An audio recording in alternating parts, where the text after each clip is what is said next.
It's 2 o'clock, and our next committee meeting of the day is the Rules Committee. Those committee members are McKittrick, Fusco, Omobian, Connor, and Davis. We do have all committee members present whenever you're ready, Mr. Chair. Thank you, Clerk Viviano. We have previous minutes to approve. If I could get a motion and a second. Second. Okay, we have a motion and a second. All in favor? Aye. Aye. Aye. Opposed? All right, thank you. We have a couple pieces coming before us today. The first piece, 0, is a resolution amending resolution number 373-2023 to implement, supplement, and/or amend rules 1.4, 2.3, 2.12, 3.1, 3.7, 4.8, 4.16, 5.4, 5.9, 5.10, 6.5, 7.3, 7.7, 7.8, 8.1, 8.3, and 9.3 of the Rules of Procedure for Akron City Council and declaring an emergency. Could you reread that, please? No. President Somerville, do you have any comments on this before we put forth comments from other council members and committee members? Yes, thank you so much, Mr. Chair. As we begin to approach 2026, we did want to submit some implementing of some new council rules, but also making some amendments to some of our existing council rules. And so in this piece, you will see new rules around the official use of Akron City Council logo. You will also see some amendments around our standing committees, virtual meetings. Also throughout the rules, you will see that we have updated and modernized, taking out all of the pronouns out of our rules as well. And so we are not asking for passage on today. We do want to have at least a week's time, giving council members an opportunity to review the changes and to ask any questions that you might have. Thank you, Council President.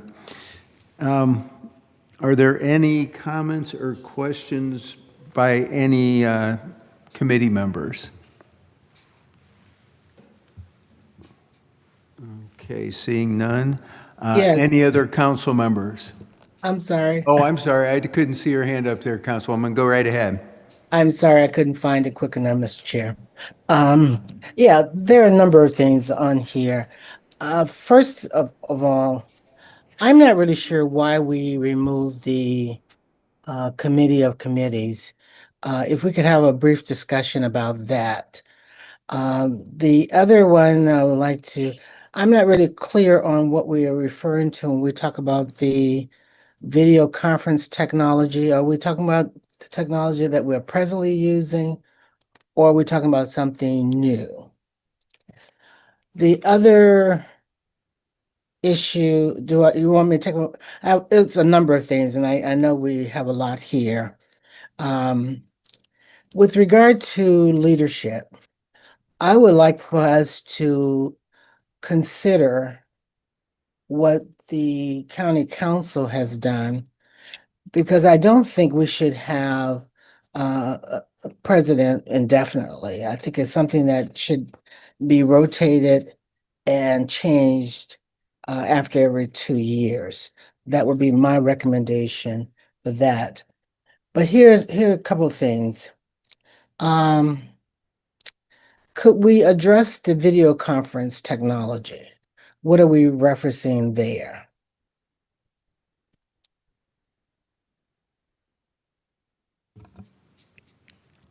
Well, I think it mentions in portions of that actually not doing driving, things of that nature while somebody would be Zooming, something that would be prohibited by law. Okay, so it's not the device. It has to do with not doing anything other than being present and attentive. Okay.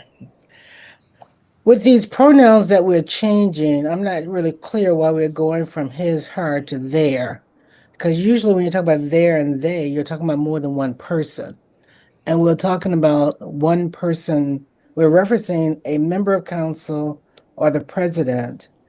And in either case, it would be his, her. What was the thinking behind that? I'm not sure.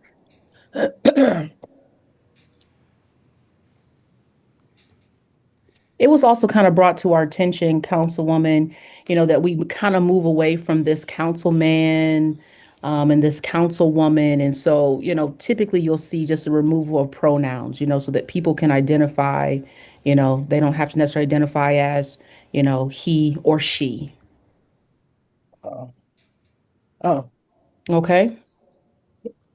it, it, it, it just seems like I understand what you're saying because I know we're moving in that direction in a lot of ways. Um, could someone explain why did we remove the committee of committees? Because that was five members as opposed to just the three members of leadership. And I don't know if someone from law is here, but I don't think in this revision, committees of the committees were removed. I don't know if that was done some time ago.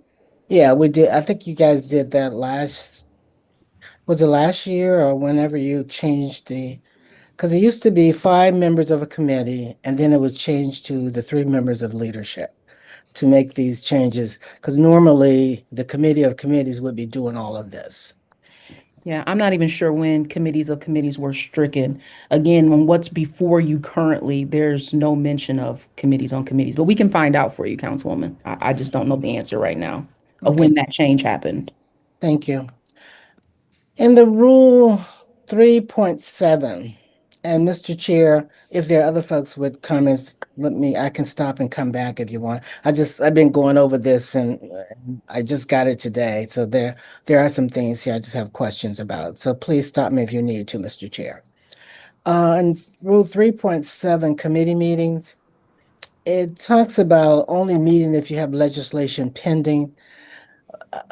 I think we might want to include, I hope, that the committee chair can call a meeting, and we have done this before to allow for sharing of information.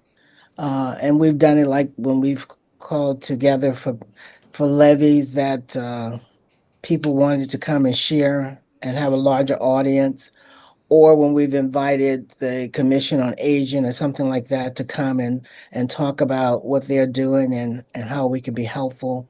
So somewhere in here, it would be helpful if the committee chair, certainly, sharing with the president that you want to have a meeting, um, could call a meeting just for information sharing. That would be helpful for the public to know.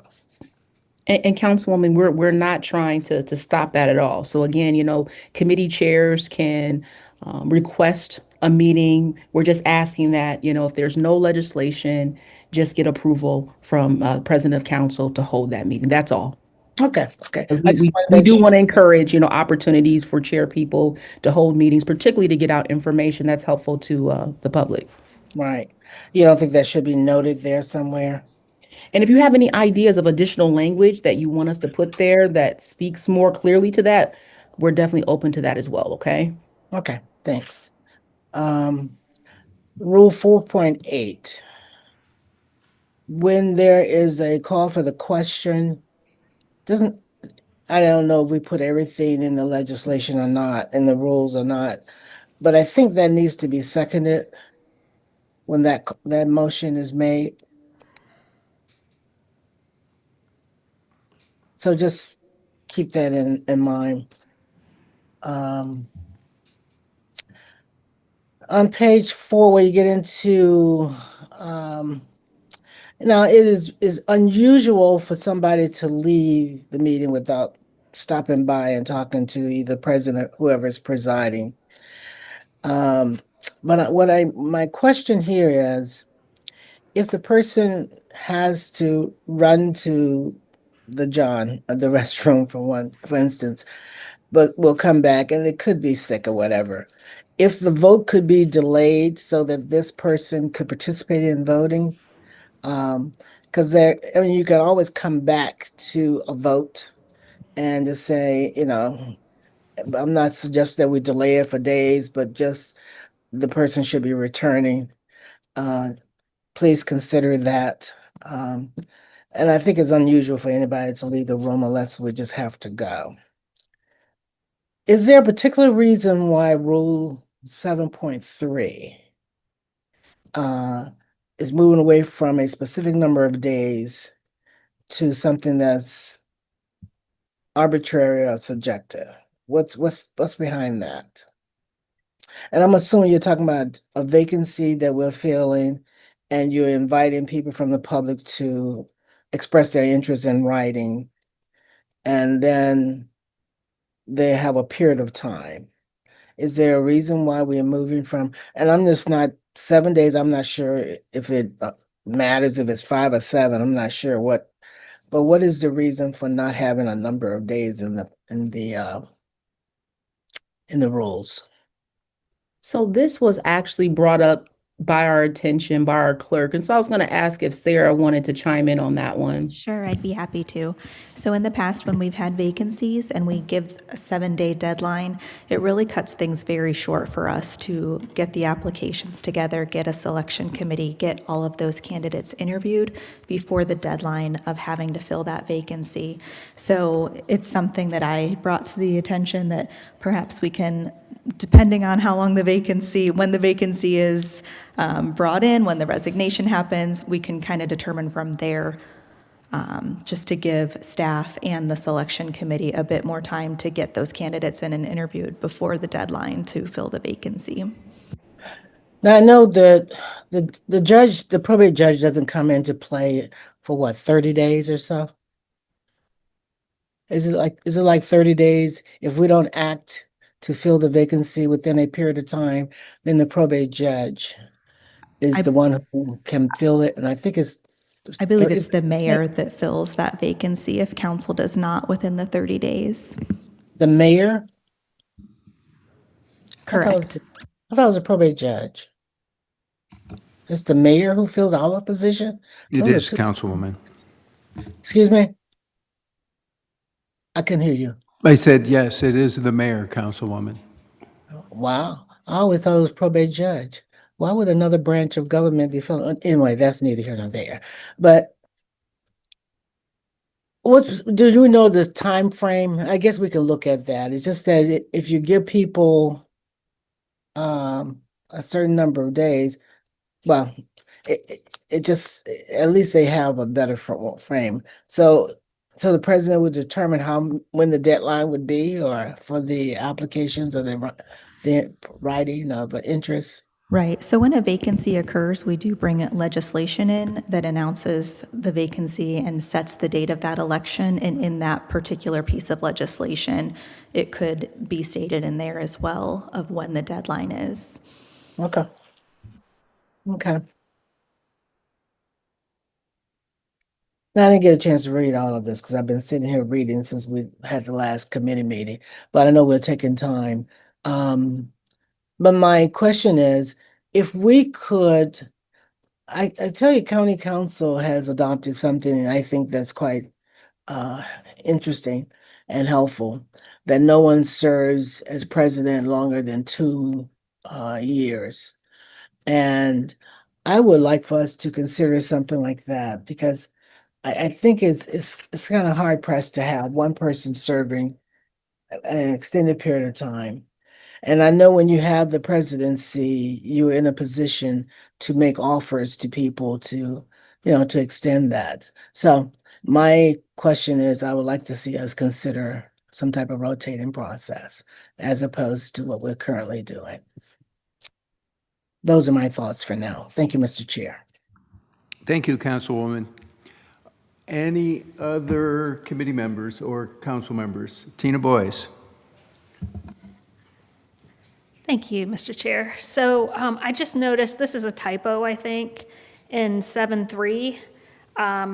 It says with the strikeout text, written notices of applications shall be determined by the president.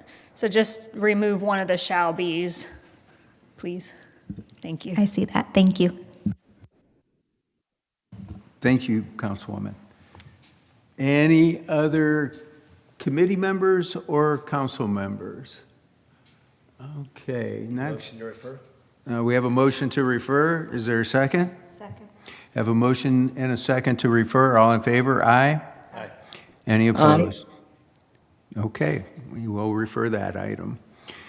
All right, our next piece is a resolution recognizing the courage, sacrifice, and service of those veterans within the city of Akron, celebrating the important work of U.S. Army veteran Lawrence Williams and his tireless advocacy for veterans, encouraging the city of Akron to adopt and implement veteran-only parking spaces at certain city-owned facilities and declaring an emergency.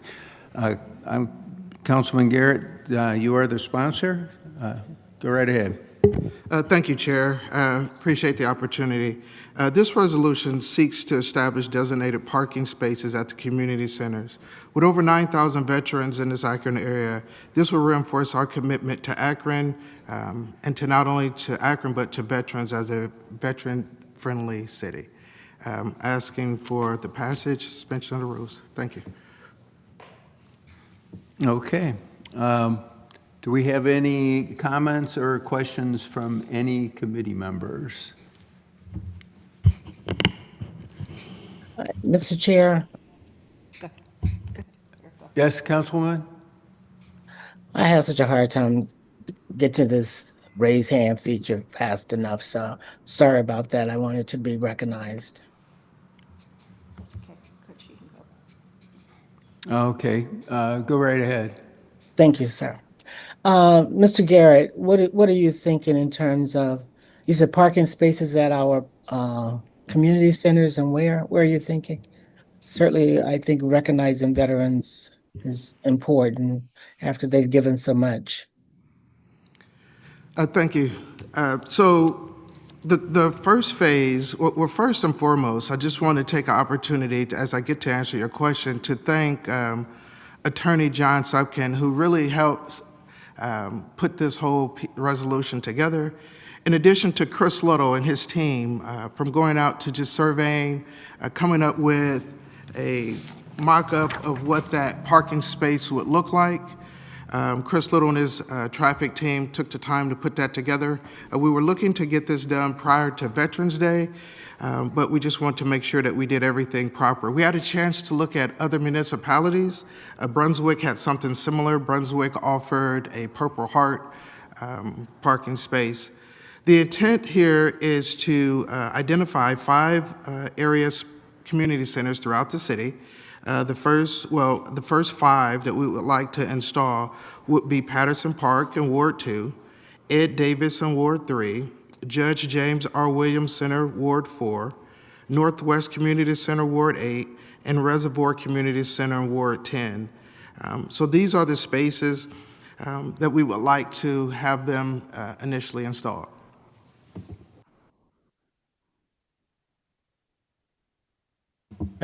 No, thank you very much for answering my question. No, I have no objections at all, and thank you for bringing that in. Thank you, Councilwoman. Councilwoman Connor? Thank you so much. I just have a couple observations and questions. Observation 1, to me, this feels like 2 different pieces. One, certainly to honor Mr. Williams and his service, and one to talk about parking. And so I'll just start with that. Mr. Williams' service is exemplary, and I would never say anything to discourage or despair that. Parking, as you know, because we know each other, is a problem near and dear to my heart. How do we designate the spot? How do we know the person parking? What criteria are we using to know that they're a veteran and are eligible for that spot? Is there a placard? Is there a plate? Is there a something, an identifier of some kind? A lot of military individuals have different placards on their vehicle, whether it's the license plate or whether it's their Purple Heart sticker.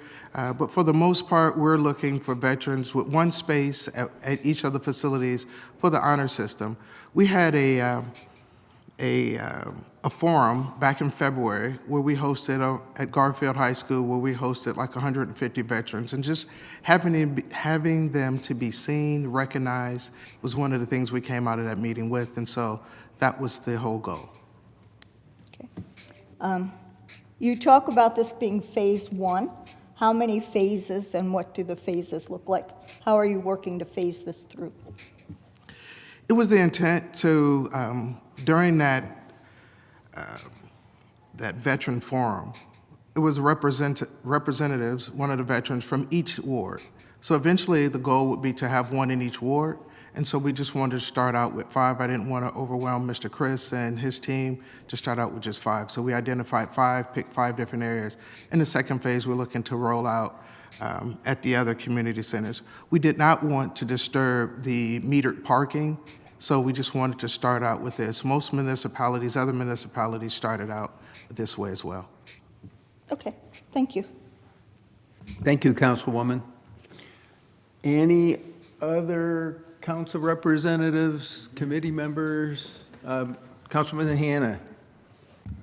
Thank you, Mr. Chair. Mr. Garrett, I think it's a noble idea that you have, but I want to know, how did you identify the parks as far as implementing phase one? And this should be across the board, because I'm slighted that I'm a veteran, Vietnam veteran, and we have 2 parks in Ward 5. And any time that you have something that would benefit the city, please, sir, please, ma'am, don't leave Ward 5 out, because I'm coming at you. And so what I'm saying is that Ward 5 has 2 parks, and you didn't choose not 1 park. And what are we going to do about the veterans that you're slighting in Ward 5 right now? You're going to come back in phase 2 and say, well, you're important this time, but in the beginning, initially, for the parking, you weren't important. So I'm against this 101%, because you're leaving a number of veterans out of the mix in the beginning. It should be across the board. You should have a parking for veterans in all the parks, not just some that were chosen. And I don't know how you identified the parks that you chose. How did you do that? So to not overwhelm the traffic to study group, Mr. Chris Little's team, we decided to roll out a small section, 5, and then we were going to come back after those were posted. The intent is not to slight anyone. The intent is to honor veterans. That's the whole goal. It's not to slight anyone. And we're looking to put one in Ward 5, and of course in Ward 1, and the other wards that we did not roll out initially. But it's not at all to slight. That whole meeting with those veterans was only designed to honor them, to let them know that they're seen, that they're heard, and that we honor their sacrifice and their services. And veterans know that this is coming their way. We put out we sent out a letter to some of the veterans to let them know that they're going to be coming their way. So hopefully they'll understand that after we get the first phase, that they're definitely going to be part of that second phase. It is not to slight, not even the smallest. This is to honor. This is to honor them, honor their sacrifice and their families. So not to slight at all.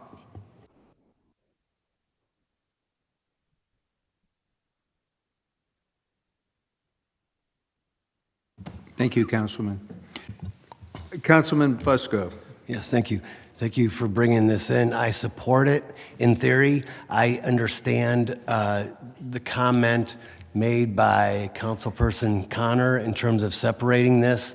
And I know that, you take it to law, and law, I don't know if there's a way to do this or not. I think it would be prudent to do that, because there has been some just concern in terms of like, parking usually falls under public service or planning or one or the other, and then the resolution in terms of honoring somebody, it always goes to rules. So that's just something we could talk about later.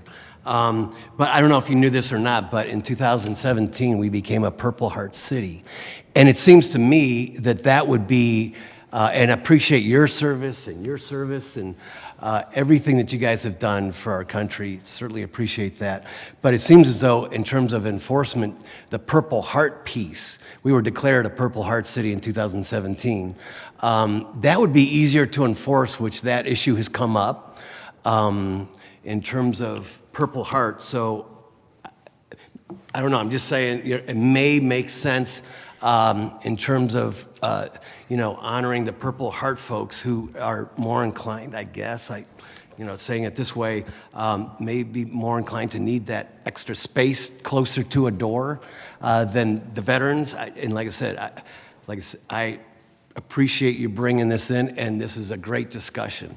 But I do have a little bit of heartburn in terms of which committees this ought to go into and so on and so forth. But I appreciate you bringing this in, and maybe, considering, the Purple Heart piece, because usually you see those on all the license plates all the time. And so, and those are the ones who, like I said, recognizing that we are a Purple Heart city. So thank you again for bringing this in. Thank you, Councilman. Council President, it was kind of hard to see your hand in the background there. Go ahead.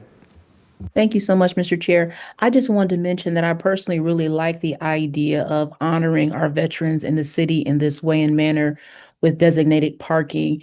I did have a question too about just enforcement, but I think Councilman Garrett, you kind of cleared that up, that this would just be the honor system. We're expecting those to park there to be veterans. So I just want to say I really do like the idea and just appreciate you bringing this forth. So thank you. Thank you, Council President. Linda Mobian, I believe I see your hand up again here. Thank you, Mr. Chair. Yes. Again, I want to reiterate to Mr. Garrett, I thank you for bringing this in. We just can't honor our veterans enough for the sacrifices they've made. I think it would be likened to what we have for handicapped individuals. We certainly don't have enough parking to accommodate all of the individuals that are handicapped, but we try to recognize those, with some slots. I'm not following the piece, though, where you talk about the Williams versus the recognition of the veterans. Is there something I'm missing? Was there something that wasn't stated? I mean, there were two council persons who suggested that we bring two pieces of legislation in. Could someone explain? Thank you. And so as during the forum, there were so many veterans at the forum. And just wanting to highlight and honor the veterans. Not all veterans are honored with a Purple Heart for being wounded or something of that nature while in service. There are some individuals who fought for this amazing country and didn't receive those Purple Hearts. There are some people that we would just like to just really honor and just show that to our veterans, that we see them, that we hear them, that we appreciate them, and that we honor them. And so this was just merely a suggestion to honor. As it relates to Mr. Lawrence Williams, he was an advocate for veterans' health, for veterans' well-being. He fought for parking spaces at like a lot of the Home Depots, and this was a passion that he championed.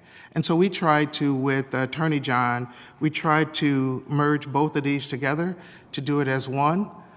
That was the goal. And so we worked hard, like we've been working on this since before Veterans Day and wanted to put this all together. But this all started back in February over at Garfield. We just wanted to honor the veterans for their service and their sacrifice, not only just the Purple Hearts, because we understand their commitment, what they gave to this amazing country, but also just the veterans who did 4 years, 5 years. They went in and sacrificed their lives, their families, and just wanted to show this is just a token. This is just one thing that we could do to say, hey, we honor you, we appreciate you, and we thank you. And so rolling this out with 5 locations, it wasn't designed to slight anyone. This was really just designed to honor. Like I said, I didn't want to overwhelm the traffic with having to come out with all 10, so out of respect for those individuals, we just wanted to roll out a small amount. And once again, we did not want to use metered parking. We just want to use the community centers. So when they attend those community centers, whether it's for the meetings or different events going there, those veterans would feel honored and special. And so that was the intent and goal. Yeah. No, thank you. You answered my question. Thank you, Mr. Chair. Thank you, Councilwoman. Are there any other comments or questions from any committee members or other council members? Councilwoman Boyce. Thank you, Mr. Chair. Again, I want to just echo what others have said. Appreciate the veterans and their service, and they need to be recognized more in Akron. This might be an offline conversation, but one thing to keep in mind, I have a unique community center where 80% of the parking is reserved for senior residents who live in housing, and there's very few parking spaces for folks to park at our community center. They're actually on site. Most people have to park in an adjacent parking lot at a church. I think it's a city lot, but it's not conjoined with the community center. So I was just wondering, have you spoken with the community center, directors, the managers there, to see if there's anything problematic? Or I might be the only one, but I just don't want our elderly to have to move further away from the small handful of spots they already have there. Thank you. Thank you. If that becomes an issue in terms of not enough parking, then that would be something we would like to look at, maybe putting it at another location. Hopefully, one of those individuals who are currently at your community center, one of those seniors, perhaps are veterans or would appreciate that veteran space there. Had a chance to speak to one of the community centers, Mr. Littlejohn, who actually oversees a lot of them. And so we had a small conversation, but I have not reached out to all of them. Thank you, Councilwoman. Councilman Fusco. Would you be willing to consider this? I am in support of both, okay? And I think everybody here is in support, without question. But perhaps what we could do is pause on the parking 1 week. You and I can get together, sit down and talk to Mr. Luddle, and see if, especially taking into consideration like the Kenmore and maybe some of the other community centers, to see, to make sure that we do this right, and that we have a say-so in part of it, and pass the part for Mr. Williams, pass that part, and then we bring in a second piece next week that would perhaps recognize all of the community centers, let Mr. Luddle and his team determine where to start and where to end, but we could look at perhaps the parking a little closer and determine okay, this makes a little bit of sense. I gotta believe it's not that hard to be able to get some schematics or what have you in terms of parking areas within our parks, especially our community centers. So if you'd be willing to do that, I don't think it would be that hard to amend this, just to pull that one little piece out. I'm in support of it, 100%. And I think everybody else here is. But just to kind of maybe look a little and dive a little bit deeper on that parking piece. And that's why I had a little bit of heartburn in terms of, this has two pieces under one roof. And so, and maybe we could just, like I said, work together this week and put together something that everybody could wholeheartedly support. And pass the Mr. Williams piece tonight. I, along with all of the other 9,000 veterans, would really appreciate that. I mean, the opportunity to work with the council to pull this together, that's what it's all about. I mean, this amazing country, we work together, we make things happen. I would love to work together with you guys to make this more palatable for everyone. And so I look forward to that 1 week. Very good. Would you like to, we could talk to the clerk, and we have Mr. Angel and Mr. Brian here. Those Italian names are hard to pronounce sometimes. But we could talk afterwards, and it's easy to strike that from the legislation, so we'll pass Mr. Williams tonight, and then next week we'll work together with everybody and fine-tune this. Thank you for your graciousness. It's my pleasure. Thank you guys so much. Thanks, gentlemen. So, Clerk Beviano, how would we go forward with this since we're looking at a substitute piece? Way to put me on the spot. I would recommend make a motion in favor of this resolution with, it's not struck yet. I know the two pieces that need to be struck, but, or you could just pull the committee tonight, which might be easier.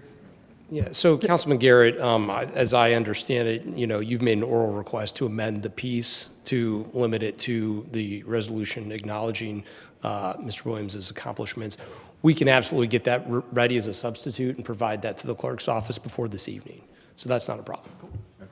Okay. So the committee can take time on it currently, and then we'll read in the substitute this evening? Okay. Okay. Motion to refer. I have a motion to refer. Is there a second? Second. All in favor to refer, aye. Aye. Aye. Any opposed? Would you like to do a roll call, please? Sure. McKittrick? Aye. Fusco? Amobian? Aye. Connor? Aye. And Davis? Aye. The motion passes 5-0. Okay. We will look for that amended piece then. Thanks, everybody, for their time. We have nothing further to come before rules. We will be adjourned. Thank you. Our next committee today is the Public Safety Committee. Those committee members are McKittrick, Kamer, Lombardo, Hannah, and Davis. We do have all committee members present except for Councilman Kamer. Whenever you're ready, Mr. Chair. Thank you, Clerk Viviano. I'd like to call public safety to order. We have previous minutes to approve. If I could get a motion in a second. Motion to approve previous meeting minutes. Is there a second? I'll second it. All in favor, aye. Aye. Any opposed? Would you like to do a roll call on that, Clerk Viviano, please? Sure. McKittrick, Aye. Lombardo, Aye. Hannah, Aye. Davis. Aye. The motion to approve the minutes passes 4-0. Thank you. We have one piece on the old agenda we'll continue with time. We have an ordinance today, 2025, authorizing the mayor or his designee to enter into an agreement or agreements with Summit County for the handling of City of Akron prisoners and declaring an emergency. I see we have our Director of Law, Deb Metz. Okay. Good afternoon. Thanks for having me. So this is our jail bed agreement with the Summit County Jail. In the past, and that agreement has been in effect for a pretty long time, but in the past, that agreement was for a guarantee of 100 beds. And the most recent cost that we paid for that in 2024 was $4,928,697. It's been a while, however, since we have used all 100 beds for a number of reasons. Some of it being that a lot more folks are getting summoned rather than put in jail immediately. Generally speaking, the amount of time they spend in jail has been shortened so that the average stay is about 3 days. So we haven't really needed 100 beds. So we're down to approximately 40 beds on a regular basis. And so we've been working with the county to reduce that cost, and this proposed contract will be at a cost of $2,976,300 for 40 beds. And I'm happy to answer any questions. Well, I have to applaud the efforts to look for cost savings anywhere we can, and I think that this was a great job done here to do that, looking at what our needs actually are as opposed to what they've been regularly. So I really do appreciate the efforts put forth to do this.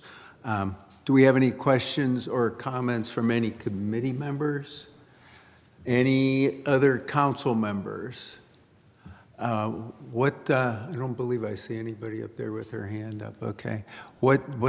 Suspension of the rules? Suspension of the rules. I figured we're being that toward the end of the year. Could I get a motion for suspension of the rules with a favorable report? Motion to suspend the rules with a favorable report. Second. We have a motion and a second to suspend the rules with a favorable report. All in favor, aye. Aye. Any opposed? Okay. We will get that out, and I appreciate your time today, and we have nothing further to come before public safety. We will be adjourned. Thank you.